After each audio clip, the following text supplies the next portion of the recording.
एक rate cut announce किया जो पिछली पॉलिसी थी 0.50% का, और ऑलमोस्ट इस साल के अंदर 2025 में देखे आरबीआई ने 1% जितना रेट कट यहाँ से हमें देते हुए दिखा है। सर, इससे कोई डिमांड में आपको कोई चेंजेस नज़र आया हो, या तो इंक्वायरीज बढ़ी हो, किस तरीके का असर अभी तक आपको देखने को मिला है ये रेट कट का? देखिए, जो रेट कट जब भी किया जाता है तो उसका नेचुरली रियल एस्टेट पे एक बहुत ही डायरेक्ट प्रभाव पड़ता है। इसमें ये हमने पास में भी देखा है और ये नेचुरली एक्सपेक्टेशन है कि जब रेट कम होंगे तो डिमांड बढ़ेगी, क्योंकि डायरेक्टली 1% का मतलब है लगभग 10% इक्विवेलेंट कॉस्ट कम होती है ब्याज की एक घर के ऊपर, और 10% कॉस्ट कम होना एक बहुत बड़ी बात है आम यूजर के लिए और बायर के लिए। कॉस्ट उतनी कम होती है। हमें बहुत बहुत पॉजिटिव इसका इम्पैक्ट लगता है आएगा। हालांकि अभी बहुत ही कम समय हुआ है ये हुए, पर हम एक चीज डेफिनेटली देख रहे हैं कि हिंदुस्तान में काफी स्टेबल रहा है इंटरेस्ट रिजीम, और लास्ट कुछ क्वार्टर से रिडक्शन आए हैं लगातार जो आपने अभी मेंशन किए। तो ऑल इन ऑल ये बहुत ही पॉजिटिव एक मोमेंटम है, बहुत ही पॉजिटिव एक स्टेप है। और इससे ना केवल डायरेक्ट कॉस्ट पे और अकॉर्डिंगली डिमांड पे असर पड़ता है, इससे एक सेंटीमेंट भी बहुत पॉजिटिव होता है। तो आने वाले समय में हम इसका बहुत ही अच्छा प्रभाव देखेंगे, और already there are signs that this has helped the market. એ જો અત્યારે આ વાયદર કાપ થોડુંક બજારને મદદ તો કરી રહ્યું છે, પરંતુ આવનારા સમયમાં હજી વધારે સ્પષ્ટ ચિત્ર આનું આપણને ખબર પડશે, એટલે એના પર એક ફોકસ રાખીશું। सर, आपका जो FY 25 का जो आपने रिजल्ट डिक्लेयर किया उसके अंदर आपने एक बात की थी, मेगा इंडस्ट्रियल पार्क अहमदाबाद में आप ला रहे हैं, लगभग 450 एकड़ जगह में ये इंडस्ट्रियल पार्क आ रहा है। सर, इसके बारे में थोड़ा ज़्यादा जानना था, किस तरीके का यहाँ का पार्क होगा, क्या रेवेन्यू प्रोजेक्शन अभी आपने किए हैं, कब तक ये पार्क बनके तैयार हो जाएगा? यस, ये बहुत ही एक लार्ज स्केल का हमारा इंडस्ट्रियल पार्क अभी हमने अनाउंस किया है, और इसका लॉन्च अभी आने वाले कुछ महीनों में हो जाएगा। अपने किस्म का ये बहुत ही एक यूनिक प्रोजेक्ट है। इसमें पहली बार हम गुजरात में प्राइवेट सेक्टर में कुछ ऐसी सुविधाएं लेके आ रहे हैं जो नॉर्मली प्राइवेट सेक्टर के इंडस्ट्रियल पार्क्स में कम देखने को मिलती हैं। इसमें for example JLD zero liquid discharge की व्यवस्था का हम प्लान कर रहे हैं। इसमें हम सीईटीपी का हम प्लान कर रहे हैं।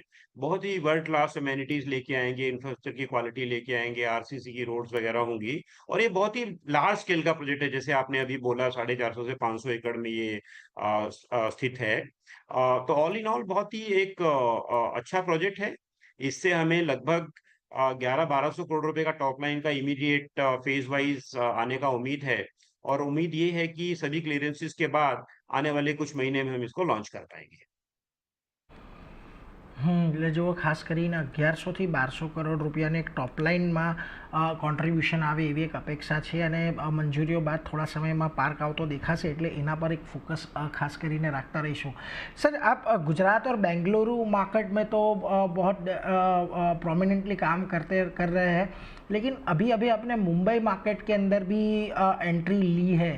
सर, यहाँ पर क्या टारगेट है आपके मुंबई मार्केट को लेकर, और क्या यहाँ पर आप न्यू स्पेस डेवलपमेंट के अंदर थोड़ा फोकस करना चाह रहे हैं, क्योंकि मुंबई में अभी एक जो रीडेवलपमेंट मार्केट है वहाँ पर भी एक बहुत बड़ी स्पेस है जहाँ पर एक अपॉर्चुनिटी बढ़ी हुई है। तो आप अभी किस तरीके से टारगेट कर रहे हैं मुंबई मार्केट को? जी हाँ, सो अहमदाबाद और बैंगलोर के बाद अब मुंबई हमारी तीसरी मार्केट रहेगी। और अहमदाबाद और बैंगलोर दोनों जगह पे हमने काफ़ी हॉरिजॉन्टल और वर्टिकल प्रोजेक्ट किए हैं, काफ़ी डीप पेनिट्रेशन हमारा रहा है। अब हमने ये प्लान किया है कि हम मुंबई पहुंचेंगे। मुंबई हमारे लिए एक बहुत ही नेचुरल चॉइस है।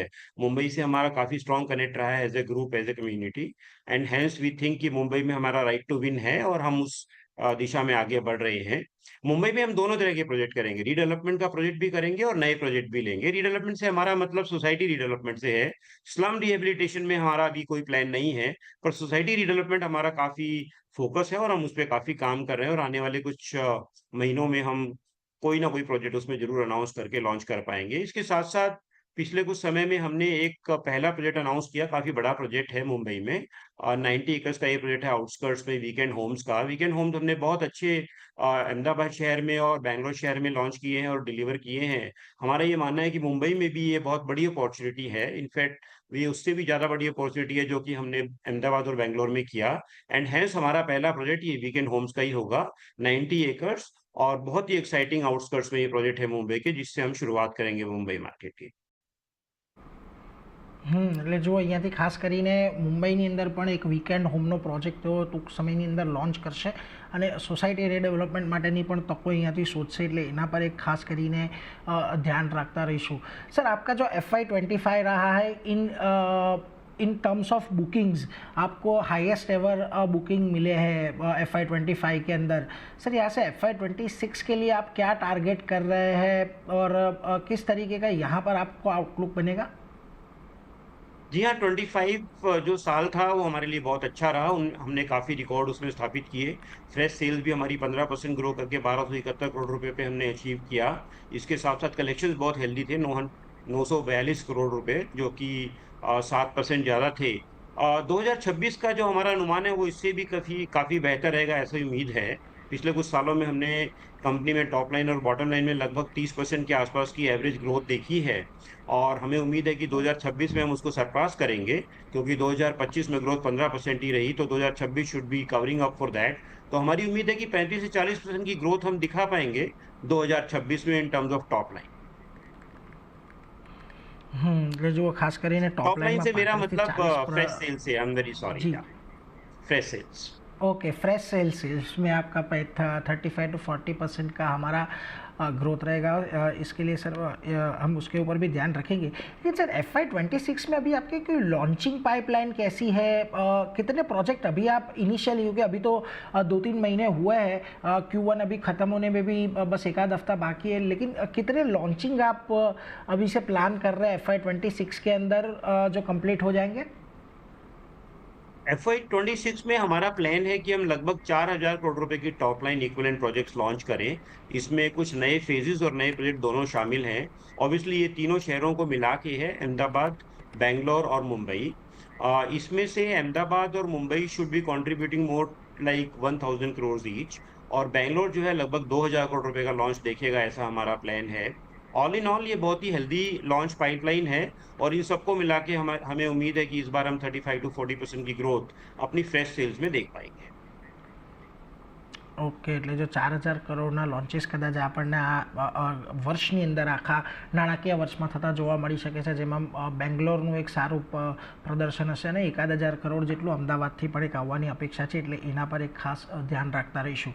सर एक चीज़ आपसे अहमदाबाद के रिलेटेड भी पूछना चाहूँगा। रिसेंटली हमने देखा है जो अहमदाबाद अर्बन डेवलपमेंट अथॉरिटी है ओडा, उन्होंने एक प्रपोज हाइक दिया है डेवलपमेंट चार्जेस के ऊपर।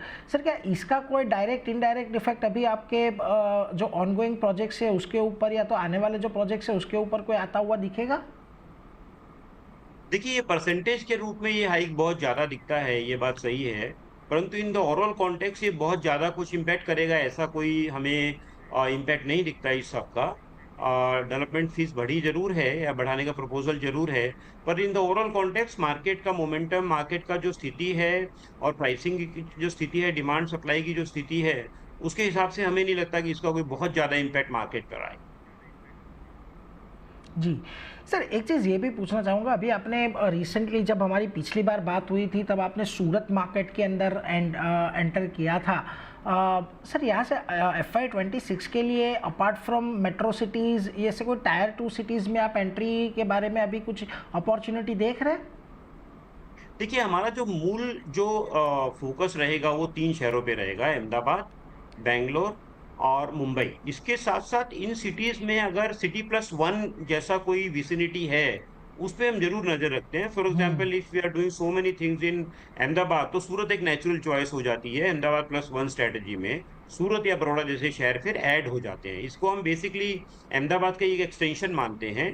But otherwise beyond this Ahmedabad, Bangalore and Mumbai plus 1 each we are not looking at many other geographies in the medium term to expand. इन्हीं शहरों पे हमारा फोकस रहेगा और इन्हीं में हमें और डीपर जाने का जो स्कोप है उसको एक्सप्लोर करना है, ये हमारी प्लान है।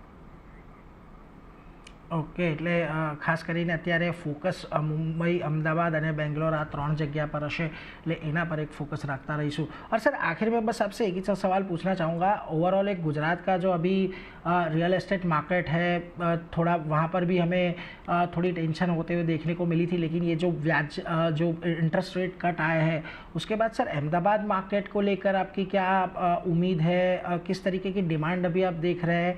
क्या यहाँ पर अभी सिर्फ लग्जरी होम लग्जरी सेगमेंट में ही थोड़ी डिमांड ज़्यादा है या अफोर्डेबल में भी आपको डिमांड ज़्यादा दिख रही है? देखिए, अहमदाबाद जो शहर है वो पूरे देश में one of the best planned और एग्जीक्यूटेड शहर है, ऐसा हमारा मानना है। यहाँ पे जो प्लानिंग की व्यवस्था है और जो एडमिनिस्ट्रेशन की व्यवस्था है सिटी प्लानिंग और city development point of view से, उससे जो बाजार को मोमेंटम मिलता है वो कंटिन्यूअसली मिल रहा है और आने वाले समय में भी ये डिमांड काफ़ी स्ट्रांग रहेगी, ऐसा हमारा मानना है। डिफरेंट समय पर डिफरेंट टाइप के बूस्ट हमें मिलते रहते हैं इस शहर में और वो कंटिन्यू रहेंगे।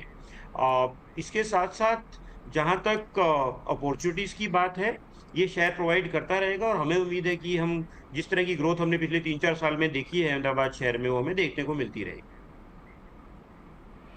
Okay Kamal sir, sir thank you very much हमारे साथ जुड़ने के लिए। और हम यही आशा रखेंगे आपके जो FY26 के टारगेट है आपको अचीव होते हुए दिखे और हम इसी तरीके से सर आपसे मिल पाए और बात कर पाए। Sir thank you very much हमारे साथ जुड़ने के लिए। शुक्रिया।